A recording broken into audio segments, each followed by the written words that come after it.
Welcome to Chandru maps. Indian army Agniveer ரெக்ரூட்மெண்ட்டுக்கான additional result வந்து release பண்ணியிருக்காங்க. அதாவது எக்ஸாம் யாரெல்லாம் பாஸ் பண்ணியிருந்தீங்களோ, அதாவது எக்ஸாம் யாரெல்லாம் அட்டன் பண்ணியிருந்தீங்களோ, அதில் ஆல்ரெடி நீங்கள் ஃபஸ்ட்டு கொடுத்துருந்த ரிசல்ட்டில் பாஸ் பண்ணாமல் இருந்திருக்கலாம். இப்போ இருந்த ரிசல்ட்டில் நீங்கள் பாஸ் பண்ணியிருக்கலாம். அதனால் அந்த லிஸ்ட்டை வந்து நீங்கள் செக் பண்ணிக்கோங்க. இப்போ இவங்க விட்டுருக்க அந்த அடிஷ்னல் ரிசல்ட் வந்து பார்த்திங்கன்னா திருச்சி, கோயம்புத்தூர், சென்னை 3 ஏரோக்குமே வந்து கொடுத்துருக்காங்க. 3 ஏரோலையுமே வந்து பார்த்திங்கன்னா அடிஷ்னலாக நிறைய பேர் வந்து ஷார்ட் லிஸ்ட் பண்ணியிருக்காங்க. இதில் ஷார்ட் லிஸ்ட் ஆனவங்க எல்லாருக்குமே வந்து ரேலி கண்டக்ட் பண்ண போகிறாங்க. ஓகே, ஸோ ரேலி எப்போ நடக்கும் அப்படிங்கிற டீட்டெயில் வந்து இன்னும் சொல்லலை. ஸோ ஆனால் இதில் அடிஷ்னலாக ஷார்ட் லிஸ்ட் ஆன எல்லாருக்குமே வந்து பார்த்திங்கன்னா ரேலி நடக்கும். ஸோ அதனால் நீங்கள் வந்து இது வரைக்கும் நம்ம ஷார்ட் லிஸ்ட் ஆகலை அப்படின்னு சொல்லிட்டு ப்ராக்டிஸ் பண்ணாமல் இருந்தீங்க அப்படின்னா இனிமேலாவது வந்து ப்ராக்டிஸ் பண்ணுங்கள். ஏன்னா இது வந்து உங்களுக்கு ரொம்பவே நல்ல சான்ஸ். ஓகே, இப்போ இதுக்கான ரிசல்ட்டுக்கான அந்த பிடிஎஃப் எங்கே இருக்குது அப்படின்னு பார்த்தீங்கன்னா, நம்மளுடைய சாந்த்ரு மேப்ஸ் அஃபிஷியல் டெலகிராம் சேனலில் நான் இப்போ ரீசெண்டாக ஒரு 3 பிடிஎஃப் வந்து ஷேர் பண்ணியிருக்கேன். ஃபஸ்ட்டு பிடிஎஃப் வந்து பார்த்திங்கன்னா சென்னை ஆர்ஓக்கானது. ஓகே, அடுத்து 2வது கோயம்புத்தூர் ஆர்ஓக்கானது, 3வது வந்து பார்த்திங்கன்னா திருச்சி ஆர்ஓக்கானது. ஓகே, ஸோ இதில் நீங்கள் ஓப்பன் பண்ணிங்கனாலே தெரியும். இது வந்து பார்த்திங்கன்னா ஃபேஸ் 1க்கான ரிசல்ட்.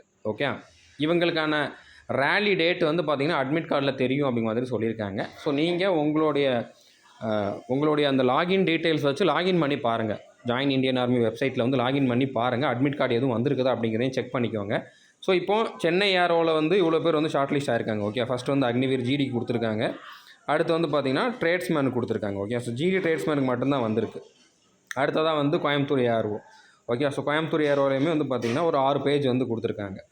ஸோ இதில் வந்து கம்மியான பேர் தான் ஒவ்வொரு ஏரோலையுமே வந்து ஷார்ட் லிஸ்ட் ஆயிருக்காங்க. அப்படின்னால திரும்பவும் உங்களுக்கு ஆல்ரெடி கண்டக்ட் பண்ண அதே சென்டரில் தான், அதே கிரவுண்டில் தான் வந்து கண்டக்ட் பண்ணுவாங்களா அப்படிங்கிறது டவுட்டு தான்.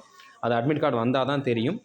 இல்லைனா இன்னும் சென்னை ஏரோக்கான அந்த ஃபிசிக்கல் ரேலி இன்னும் கண்டக்ட் பண்ணலை அப்படின்னால அவங்களோட சேர்த்து கூட இப்போ அடிஷ்னலாக ஷார்ட் லிஸ்ட் ஆனவங்களுக்கு இருக்கலாம், சென்னையில் கூட இருக்கலாம். அது என்னோடய பாயிண்ட் ஆஃப் வியூ தான் நான் சொல்கிறேன். ஓகே, ஸோ எங்கே வேணாலும் இருக்கலாம். நீங்கள் அட்மிட் கார்டு வருதா இல்லையா அப்படிங்கிறது வந்து செக் பண்ணிக்கோங்க. அட்மிட் கார்டு வந்துருச்சு அப்படின்னா கமெண்ட் பண்ணி சொல்லுங்கள். எங்கே உங்களுக்கு ரேலி போட்டிருக்காங்க அப்படிங்கிறதையும் கமெண்ட் பண்ணி சொல்லுங்கள். ஸோ இந்த பிடிஎஃபை முடிஞ்சளவு எல்லாரோடமே ஷேர் பண்ணுங்கள். உங்கள் ஃப்ரெண்ட்ஸ் யாராச்சும் வந்து இதுக்கு முந்தின எக்ஸாம் எழுதியிருந்தாங்க அப்படின்னா, அவங்க செலெக்ஷன் ஆகலை அப்படின்னு நினச்சிக்கிட்டு இருந்தாங்க அப்படின்னா இந்த இதை ஷேர் பண்ணுங்கள். அவங்களோட நேம் கூட இதில் இருக்கலாம், அவங்களோட நம்பர் கூட இதில் இருக்கலாம். ஓகே, உங்கள் நம்பர் இருக்குது அப்படின்னா நீங்கள் கமெண்ட் பண்ணுங்கள். All the best. தேங்க்யூ.